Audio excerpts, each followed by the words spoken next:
Hola, mi nombre es Bárbara Arizaga y soy directora editorial de Aula Magna. En este episodio entrevistamos a Juan Ángel Soto. Él es director de la Fundación Civismo, politólogo, jurista y emprendedor social. Hola, Juan Ángel, es un gusto tenerte el día de hoy en un episodio de Aula Magna. ¿Qué tal? Un placer. Muchas gracias por la invitación. No, gracias a ti. Para comenzar, quería que nos cuentes un poco de ti y el trabajo de la Fundación Civismo. Bueno, yo tengo 28 años, llevo en civismo 2 años y medio, casi 3, y bueno, civismo es lo que denominaríamos un think tank liberal clásico, liberal conservador, que se centra pues, en cuestiones de libertad económica, o se ha centrado en cuestiones de libertad económica históricamente, aunque cada vez más pues, hemos ampliado el arco temático y tocamos otras cuestiones que no solo tienen que ver con la libertad, que también, como por ejemplo la libertad de expresión, la libertad de educación, sino también pues, cuestiones que nosotros consideramos que son más básicas, ¿no? y sobre las que sorprendentemente no hay ningún consenso, como son la separación de poderes, lo que denominaríamos el Estado de Derecho, ¿no? O rule of law, y cuestiones similares. ¿Qué te llevó a defender tanto la libertad? ¿Siempre has sido apasionado por defender esto? Sí, yo creo que, bueno, todos tenemos un cierto recorrido filosófico también, ¿no? A lo largo de nuestra carrera profesional y de nuestros estudios. Eh, yo he pasado mis etapas más filosófico-anarquistas, etcétera, ¿no? Pero claramente yo siempre he buscado pues, tener un cierto impacto allá donde estuviere, ¿no? En este caso, pues desde mi posición como director de la Fundación Civismo, tener cierto impacto en lo que se refiere a la transmisión, ¿no? De estas ideas de libertad o la importancia de la libertad, ¿no? En un sentido negativo, ¿no? Libertad de o no injerencia o no intervención, ¿no? Pues, por parte del Estado o de otros agentes, y también libertad en sentido positivo, ¿no? O propositivo, ¿no? De libertad para. Esa segunda parte muchas veces los liberales clásicos la olvidan, pero es tan importante o más importante como la anterior. Y lo que pasa es que eso lleva pues, a numerosos debates, ¿no? Porque para poder ejercitar, ¿no? esa libertad positiva, esa libertad para, pues necesitamos de una serie de herramientas o asideros que algunos dirán que es el Estado, otros dirán que es la comunidad, etcétera, ¿no? Pero hay ciertas condiciones, ciertas herramientas que son imprescindibles para el ejercicio de esa libertad. No es tan sencillo. No es tan sencillo ser libre cuando uno no tiene recursos, cuando uno no tiene esas herramientas, ¿no? ¿Tú crees que parte de eso es porque el ser libertario o liberal no es popular y llega a ser algo hasta controversial? Siento que no solo en España, pero alrededor del mundo ha crecido mucho lo que es el socialismo, el ser igualitario. ¿Por qué crees que esos conceptos se han vuelto más populares y el ser libertario o liberal se ha vuelto controversial? Sí. Bueno, yo creo que, en primer lugar, porque es difícil. Es decir, vivimos en un mundo donde es difícil que la gente actúe en libertad porque es difícil asumir la responsabilidad de los propios actos. Es mucho más fácil dejarse llevar, ¿no? Y que otros vengan a solucionar nuestra vida, como puede ser el Estado, ¿no? Entonces cada vez vemos más amantes del Estado, ¿no? Y lo que vemos crecer es el estatismo, sea de izquierdas o sea de derechas, ¿no? Sí. Eh, También hay una suerte de deseo de imposición sobre los demás de lo que consideramos pues, el ideal de la vida buena, ¿no?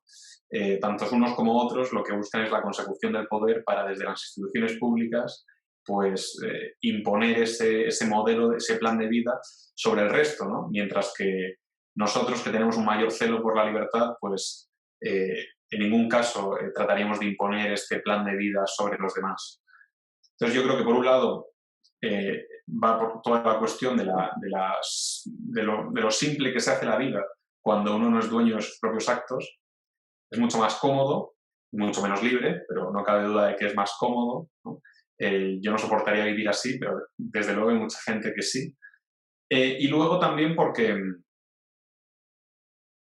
bueno, sí, eminentemente, dejémoslo ahí, eminentemente yo creo que es por una cuestión de comodidad, ¿no? Y de no asunción de responsabilidades sobre los propios actos, ¿no?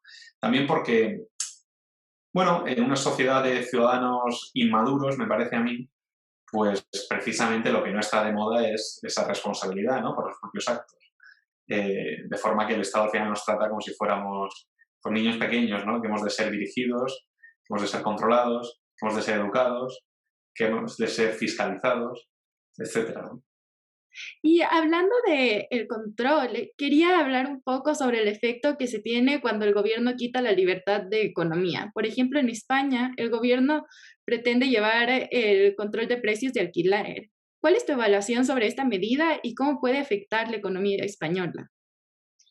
Sí, como decía, además de la libertad económica como tal, nos centramos también pues, en varias áreas de nuestro trabajo, evidentemente nuestro trabajo investigador, pues se centra en otras cuestiones, ¿no? Que tienen que ver, aunque no son estrictamente libertad económica. Una de ellas es la importancia de la propiedad privada, que es lo que se está tratando de cargar el Estado, no solo el gobierno español, sino especialmente ahora al hilo de la pandemia, ¿no? Pues vemos como en este programa del Foro Económico Mundial, ¿no? Del Gran Reseteo o el Gran Reinicio, pues aquello de año 2030, no tendrás nada, ¿no? No tendrás propiedades, pero serás feliz.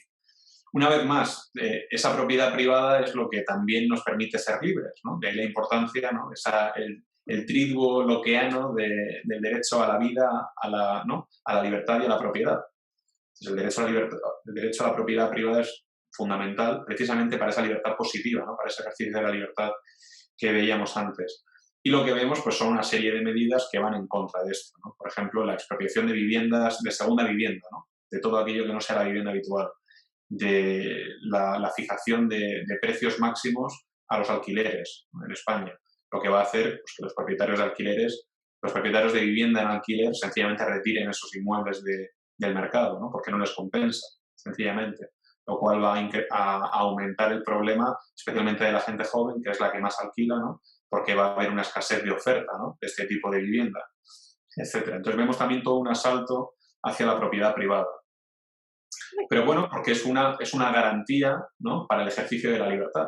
Entonces, tiene sentido para los que detestan la libertad, pues ir en contra de todo esto, ¿no?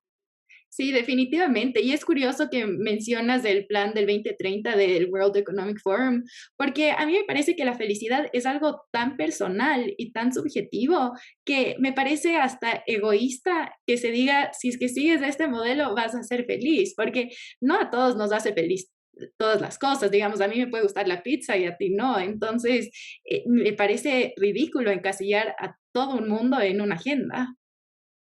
Sí, no, absolutamente. O sea, yo creo que el principal problema de los planes estos de salvación o planes salvíficos incluso, ¿no? El principal problema es que son de impuestos de arriba a abajo. Ujú. Eso para empezar, sin entrar en consideraciones morales de si nos gusta o no el plan en sí mismo, el hecho de que venga alguien a imponernos un plan ya deberíamos verlo con un cierto recelo. Además resulta que es un plan, siempre es un plan, como digo, salvífico, ¿no? De vamos a instaurar el reino de los cielos en la tierra, lo cual también es problemático porque cada vez que se ha intentado algo ha fracasado, ¿no? Estos procesos de ingeniería social o ingeniería económica, que es de lo que sobre todo va este plan del gran reinicio, fracasan y generan no solo inestabilidad, sino a veces pues verdaderos horrores, ¿no? Esto lo hemos visto en el siglo XX en numerosas ocasiones. Luego, además, si vemos el plan en sí mismo, es liberticida, ¿no? Sí. Segrega regiones mundiales en regiones productivas, señala en qué medida o sobre qué se ha de producir o no. También hace que ciertos segmentos de la población, sobre todo los más amplios de la población, pues dejen de moverse con tanta libertad por todo el globo, sino que eso parece que queda relegado, ¿no? O reducido pues, a ciertas élites que algunos denominarían globalistas. Una de las conclusiones del foro, del último foro de Davos, era esa, ¿no? Era que se van a aumentar exponencialmente los precios de los viajes internacionales, de los vuelos internacionales, y que a los pobres, ¿no? Se nos va a instar a que por favor viajemos en tren porque es mucho más ecológico, ¿no? Eh, entonces, bueno, es un poco, es absolutamente liberticida, ¿no? Pero ya digo, al margen el juicio moral que realicemos sobre el plan, ¿no? Como algo intrínseco, el hecho de que alguien venga desde fuera a imponernos este plan o cualquier plan, yo creo que siempre debería ponernos, ¿no? A la defensiva. Sí, definitivamente. Y hablando de intervencionismo, te quería preguntar por qué el intervencionismo afecta a la economía de los países y por qué es un discurso tan popular entre políticos. Sí, bueno, yo creo eh, que, ayer o antes de ayer, hace pocos días, se publicó de nuevo el índice de libertad económica de la Fundación Heritage, ¿no? que una vez más viene a decirnos que a mayor libertad, mayor prosperidad económica. Esto está sobradamente estudiado.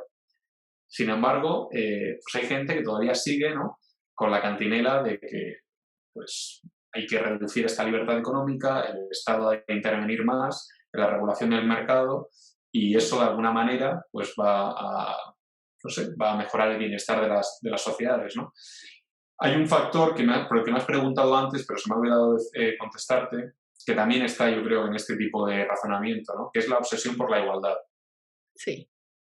Entonces, bueno, estamos obsesionados por la igualdad cuando realmente lo que habría de preocuparnos es la pobreza realmente, ¿no? O su opuesto, que sería la prosperidad, ¿no? Es decir, a mí no me quita el sueño necesariamente que haya personas que ganen miles de millones de veces más dinero que yo, sencillamente porque no soy envidioso, ¿no? O así lo pienso. Sin embargo, sí que me preocupa vivir en una sociedad donde hay gente pobre, donde hay gente que lo pasa francamente mal. Eso sí me preocupa, pero el hecho de que haya una desigualdad por sí misma no me preocupa. Ahora bien, ojo, esto que acabo de decir es lo que históricamente hemos dicho, ¿no?, los liberal conservadores o los liberales o los libertarios. Esto que es cierto, ¿vale?, no por ser cierto es poco problemático. Y me explico, la realidad es que las desigualdades generan inestabilidad social. Eso es una realidad, ¿no? Y esa inestabilidad social hay que tomarla en consideración. Sí. Hay gente que la tomará en consideración diciendo, bueno, pues es el Estado el que debe intervenir para generar, ¿no?, para crear esa igualdad. Eso es muy problemático porque el Estado no puede hacernos a todos ricos. En cambio, sí puede hacernos a todos pobres. Sí. Entonces, en esa búsqueda de la igualdad normalmente se reduce, ¿no? Todos los procesos de armonización habitualmente son a peor. Por ejemplo, la armonización fiscal, ¿no? Vamos a hacer que todas las regiones de un país tengan el mismo régimen fiscal. Habitualmente no es una armonización fiscal a la baja, sino que es al alza, ¿no? Al final todos acaban pagando más. Pero bueno, como digo, esas desigualdades generan inestabilidad y tenemos que ser capaces de dar respuestas a esa inestabilidad social, porque la gente, bueno, pues a lo mejor es envidiosa o tiene una serie de externalidades negativas, ¿no?, la desigualdad en sí misma. Entonces yo rechazaría la intervención estatal como solución a la desigualdad, pero no cabe duda que la desigualdad sí que ha de ser un problema, sí que ha de ser concebido como un problema. No tan grave como la pobreza, que creo que debería ser el principal problema de sociedades avanzadas como las nuestras, pero tampoco deberíamos despreciarlo. Y yo creo que ahí tenemos que hacer un poco de propósito de enmienda, ¿no? Porque creo que históricamente lo hemos despreciado y es un problema, es una realidad que es un problema. Sí, y eso a mí me sorprende mucho porque muchas personas por sentirse mejor moralmente votan por gobiernos que hacen todas estas ayudas sociales, entre comillas, porque no es que llegan a hacer esa ayuda, en vez de decir como, no, yo tengo la responsabilidad de ayudar. Sí, bueno, esto daría para una larguísima conversación, ¿no? Yo creo que también dependiendo de la historia de los países, ¿no? Yo creo que ahí podemos distinguir, pues, por ejemplo, en Europa, pues los países de Europa continental, en comparación con los países pues, más anglosajones, y también pues, en América Latina, los países que son herederos de ese sistema, ¿no?, de Europa continental, o los países que son herederos de ese sistema anglosajón, ¿no? Es lo que algunos denominan la distinción entre el big government y el big society, ¿no? Entonces, en Europa continental tendríamos el big government o el gran Estado, y en contraposición, pues en el mundo anglosajón encontraríamos a la gran sociedad civil, ¿no?, que son esas iniciativas más de corte privado que vienen a solucionar pues las necesidades sociales. Y es solo en última instancia cuando viene el Estado e interviene, ¿no?, para solucionar todo aquello que ha quedado por solucionar por parte de manos privadas. Esto es algo, ojo, que en América Latina se entiende mucho mejor, especialmente en algunos países, mucho mejor que en España, que en Francia o que en muchos países de Europa continental, que es algo tan sencillo como el principio de subsidiariedad, del que nosotros no hemos oído hablar jamás, ¿vale? Entonces, lo que pueda hacer mi familia, que lo haga mi familia, y después no sé, mi comunidad de vecinos, mi barrio, mi parroquia, ¿no?, mi alcalde, mi región, y ya al final vendrá el Estado, o el gobierno central, o algunos dirán el gobierno federal, ¿no? Sin embargo, nosotros tendemos a acudir, ¿no?, a esas redes de salvación externas en lugar de preocuparnos nosotros mismos, ¿no?, por por solucionar los problemas. Hay quien dice que esto se debe pues, más a un legado católico versus un legado protestante, ¿no? Donde pues, históricamente pues, el protestante tiene una cierta autosuficiencia, ¿no? Y esa relación cuasi directa con Dios, etcétera, mientras que lo católico, pues hay unas herramientas o unos cuerpos intermedios, hay una suerte de administración pública, una estructura, ¿no? A la que uno acude para que le solucionen ciertos problemas, ¿no? Que cubran ciertas necesidades. Históricamente, además, pues estas instituciones más eclesiásticas también han tenido ciertos monopolios, ¿no? Porque eran los únicos que lo hacían en cuanto a hospitales, colegios, ¿no? Orfanatos, etcétera. Monopolio que ha sido luego sustituido casi en su totalidad por el Estado, ¿no? Pero no deja de ser un ente superior al que nosotros acudimos en lugar de pues, fomentar, ¿no? Incentivar la iniciativa privada. Y hay una cosa que es súper curiosa, es que siempre yo creo que se le pinta que Jesús fue socialista y yo no creo que fue socialista porque él nunca le quitaba la plata al resto para redistribuir, él creaba la propia riqueza para darle a las personas. Sí, bueno, y él decía, ¿no? Dadle a Dios lo que es de Dios y a César lo que es del César, ¿no? Es Sí. decir, no era ningún peligroso socialista, ni progre, ni nada parecido. Todo lo contrario, ¿no? Él actuaba en libertad, quien quería seguía libremente, y asumía las responsabilidades, las consecuencias de sus actos, él y todos sus seguidores, ¿no? Sus discípulos, etc. Entonces no entiendo, o sea, eso es un mantra, ¿no? Que se ha creado un poco que iguala socialista o de izquierdas con ser buena persona. Sí. Es decir, lo que te están diciendo es si eres de derechas, eres una mala persona, ¿no? Lo cual no se sostiene, ni en la teoría ni en la práctica, ¿no? Pero bueno, bien, es uno de los misterios, ¿no? De la izquierda, pero bueno, la izquierda lo que pasa es que se va de rositas, ¿no? Como decimos, parece impune en cuanto a su modus operandi habitualmente, ¿no? La izquierda es experta, por ejemplo, en dañar a aquellos que dice especialmente proteger, ¿no? Como son las clases bajas o la gente con mayor necesidad, etcétera. Estos son los principales perjudicados, ¿no? Habitualmente. Dice una cosa, pero sucede otra muy distinta. En España, por ejemplo, tenemos un gobierno que acaba de aprobar pues, un impuesto sobre determinados servicios digitales. Nosotros, coloquialmente, se conoce como la tasa Google. Claro, Google ya ha dicho que a él le pueden cobrar ese impuesto, que parece, bueno, no le parece fenomenal, pero le da igual, ¿por qué? Porque como todo impuesto lo va a repercutir sobre el consumidor final. Somos nosotros. Entonces el impuesto, el gobierno dice que se lo está cobrando a la gran corporación tecnológica, pero la realidad es que el dinero lo está quitando del bolsillo del consumidor final, que somos nosotros. Y así con todo lo demás. Este es el último ejemplo, ¿no? De una larga cadena de ejemplos que podríamos poner, donde el socialismo perjudica precisamente a aquellos a los que dice ayudar. Sí, y yo creo que nunca se ha visto algún país que realmente ha mejorado una sociedad a través del socialismo. O sea, un claro ejemplo de eso es, puedes ver cómo está Cuba, Venezuela, son países que no les ha ido bien. Sí, como digo, yo creo que hay por un lado está la obsesión por la igualdad, ¿no? La igualdad al alza no se consigue, pero sí que es más factible igualar a la baja, ¿no? No podemos hacer a todos multimillonarios, pero sí podemos hacer a todos tremendamente pobres. Eso es un factor. Otro factor que es también para considerar es el hecho de que la pobreza que genera el socialismo, ¿no? La miseria que genera el socialismo o el comunismo, que no sea una consecuencia no intencionada, sino que sea algo muy intencionado. Es decir, quebrar un país económicamente es una herramienta muy eficaz si lo que uno desea es generar, para empezar, reducir la libertad. Una vez más, no tienes recursos para ejercer esa libertad en sentido positivo, ¿no? Y dos, crear dependencia del Estado. Entonces, cuando un Estado crea miseria por el sistema que impone, a veces yo creo que esa miseria, que esa pobreza está muy buscada, ¿no? Precisamente porque lo que genera es dependencia. Y no se muerde la mano que a uno le da de comer, ¿no?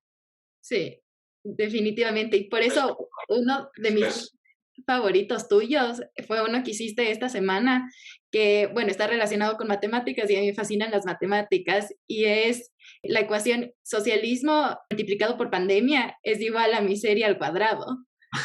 Sí, bueno, yo creo que es la peor combinación, ¿no? Me parece a mí.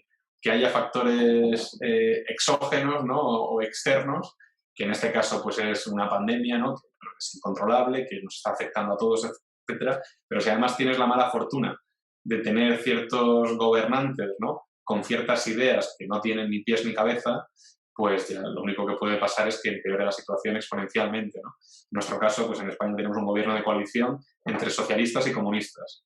Entonces, pues la receta para el desastre, ¿no? Sí, Estamos definitivamente. viendo cómo, estamos viendo cómo en un país que tiene ya cerca de 6 millones de personas desempleadas, que tienen más de un 42% de jóvenes desempleados, 42%, uno de cada dos menores de 25 años no trabaja en España, no tiene trabajo. Entonces, un país en esa situación, ¿no? de hecatombe económica, pues lo que tenemos es un gobierno que, por ejemplo, acaba de subir la cuota, o sea, bueno, los impuestos que tienen que pagar para operar libremente los trabajadores que trabajan por cuenta propia, ¿no? Los autónomos. Y también acaba de subir la subvención que otorga a los sindicatos. Entonces vemos cosas bueno, que no tienen ningún sentido, ¿no? En cuanto a política pública o decisiones de política pública que han de adoptarse para salir de una situación de crisis, ¿no?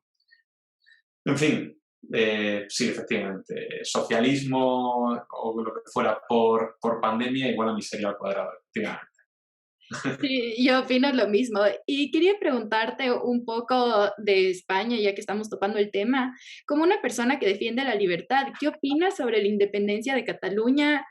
¿Cuál sería el coste económico para España? ¿Y crees que se beneficiaría Cataluña haciendo esto? Sí, yo creo que en el mundo libertario habría mucha gente ¿no? que dirá, habrá mucha gente que dirá que, bueno, que los pueblos tienen derecho a la autodeterminación y punto, ¿no? Em, Esto no es tan así. Esto no es tan así desde mi punto de vista. Es verdad, yo reconozco que hay un cierto componente sentimental, ¿no? En mi discurso, pues como español que soy. Quizá te hablaría de forma distinta si estuviésemos hablando de una región del norte de Lituania o Finlandia, ¿no? Algo que no me afectara a mí personalmente. Resulta que soy español y entonces me gusta mi país como es, ¿no? Entonces, dicho esto, después de este disclaimer, por así decirlo, te comento. Hay como dos grandes teorías, ¿no? Del derecho a la autodeterminación. Una que lo concibe como un derecho y punto, ¿no? Un derecho en sí mismo, que tienen todos los pueblos. Y otro que lo concibe como un derecho que tienen los pueblos siempre y cuando se esté cometiendo sobre ellos pues, ciertos abusos o ciertas injusticias o ciertos... Sí, abusos o injusticias, ¿no? Abusos o injusticias. Entonces, yo valoraría, en primer lugar, el deseo de independencia de Cataluña con base al argumento que los mismos independentistas, o los mismos separatistas, mejor dicho, emplean, que no es el argumento de queremos ser independientes porque sí, sino queremos ser independientes porque hay una serie de injusticias por parte del Estado español. Entonces, ese argumento como tal no se sostiene en cuanto a las injusticias que ellos dicen que el Estado español comete. Por ejemplo, vulneración de derechos fundamentales o derechos constitucionales, ¿no? Contra el pueblo catalán, por así decirlo, ¿no?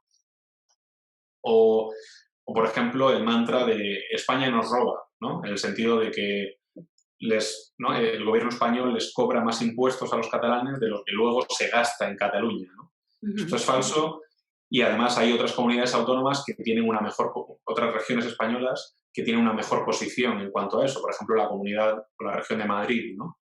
Que sí que es un deudor neto, podríamos decir, ¿no? O mejor dicho, un contribuidor neto al sistema de financiación autonómico, ¿no? Entonces, estos argumentos no se sostienen. Luego, lo del pueblo catalán es algo muy peligroso, porque estamos hablando de una sociedad dividida casi al 50%, entre separatistas y no separatistas. Entonces, lo que nosotros hicimos desde la Fundación Civismo fue publicar, al hilo de las recientes elecciones catalanas, que fueron el 14 de febrero, pues un estudio en donde considerábamos el hipotético coste, o mejor dicho, el coste real de la hipotética República Catalana, ¿no? En Ujú. caso de que se independizase de España. Bueno, en ese estudio lo que veíamos era pues, que Cataluña sencillamente tendría, por así decirlo, una factura pues, carísima, ¿no? Su independencia costaría muchísimo dinero a efectos de deuda pública, a efectos de, bueno, de salida del euro, salida de la Unión Europea, etcétera. Entonces yo creo que por lo menos durante unos años pues los catalanes lo pasarían francamente mal, económicamente hablando. Pero íbamos más allá, ¿no? Íbamos más allá midiendo también, por ejemplo, la calidad de las instituciones catalanas, ¿no? Y viendo si ese hipotético gobierno catalán, ¿no? O República Catalana sería más justo o más injusto de lo que lo es actualmente el gobierno de España. Y entonces, estudiando cómo son las instituciones catalanas y cómo se han ido pervirtiendo a lo largo del proceso soberanista que llamamos, pues esa hipotética República Catalana sería netamente peor, ¿no? A todos los efectos que que la actual configuración del Estado español. En cuanto a este tipo de debates, bueno, un debate similar podría ser el del Brexit, ¿no? Y yo creo que ahí los que hacen campaña en favor de la independencia o del separatismo tienen que ser un poco más honestos, ¿no? Muchas veces bueno, incluso nos pasa a nosotros, a veces a los libertarios o a los liberales clásicos, ¿no? A los liberales conservadores. Muchas veces queremos tener razón en todos los frentes. Queremos tener razón en el frente normativo, ¿no? De va a ser mejor o vamos a ser más libres. Y también en el frente instrumental, es decir, vamos a ser más ricos o nos va a ir mejor económicamente en cuanto a recursos. Y no siempre va así, ¿no? Por ejemplo, en el tema el caso del Brexit, que es lo mismo, el discurso es el mismo que el caso de Cataluña, ¿no? El argumento de los líderes separatistas es el siguiente. Vamos a ser más libres, ¿no? Vamos a ser los dueños de nuestro propio destino, vamos a tomar nuestras propias decisiones y además nos va a ir mejor económicamente. Bueno, eso es falso. Eso es falso. Entonces, un argumento mucho más, no ya sensato, sino más sincero, más franco sería: vamos a ser más libres, es cierto, vas a tomar tus propias decisiones, pero vamos a pasarlo muy mal económicamente durante al menos un tiempo. Sí. Y habrá gente que aún así elija libertad sobre prosperidad o sobre comodidad. Y habrá otros que digan que no les compensa, que prefieren estar bien, económicamente hablando, prefieren estar cómodos y ser quizá menos libres, ¿no? Bajo el yugo de la Unión Europea, en el caso del Brexit, o el yugo del gobierno opresor español, en el caso de Cataluña. Entonces yo creo que ahí el discurso está muy viciado, ¿no? Por parte de los líderes independentistas, por cierto, líderes que nunca han querido la independencia, porque la independencia implica responsabilidades de gobierno. Lo único que han querido es vivir del cuento del separatismo, generar un movimiento que se alimente, un movimiento político que se alimenta a sí mismo y que sobre todo les alimenta a ellos. Entonces ellos se han hecho tremendamente ricos, ¿no? Y ahí tenemos los casos de corrupción de miles o cientos de millones de euros, ¿no? Destinados a estas causas. No, y es algo que también socialmente me imagino que ha de golpear mucho a España en general, porque supongo que no todos los catalanes se quedan en el área de Cataluña, sino que también migran a otras áreas. Y claro, si es que esto llega a pasar, se vuelven extranjeros en su propio país. Sí, claro, ¿no? La fractura social, es decir, ahora existe una cierta fractura social, tenemos independentistas versus no independentistas, pero esa fractura social se mantendría bajo una hipotética República Catalana, ¿no? Porque hay un 50% de la población que se siente española, catalana y española. Entonces, la fractura social seguiría igual, ¿no? Además está la cuestión que también de corte económica, y es que habría un éxodo de personas, un éxodo de empresas, un éxodo de capitales, ¿no? Fuera de Cataluña, que ya lo está habiendo, por cierto. Hay más de 6.000 empresas que ya se han ido fuera de Cataluña. Hay miles de millones de euros que ya se han ido de Cataluña, ¿no? Bancos, los dos principales bancos catalanes han trasladado sus sedes sociales fuera de Cataluña por culpa de la causa separatista. Y esto pues se acentuaría muchísimo más en el caso de una hipotética República Catalana que, como digo, estaría fuera de España, pero también estaría, por tanto, fuera de la Unión Europea, no tendría el euro, tendría una nueva moneda muy devaluada, una gran inflación, una gran deuda pública. Sería un desastre total, ¿no? Económicamente hablando. Pero bueno,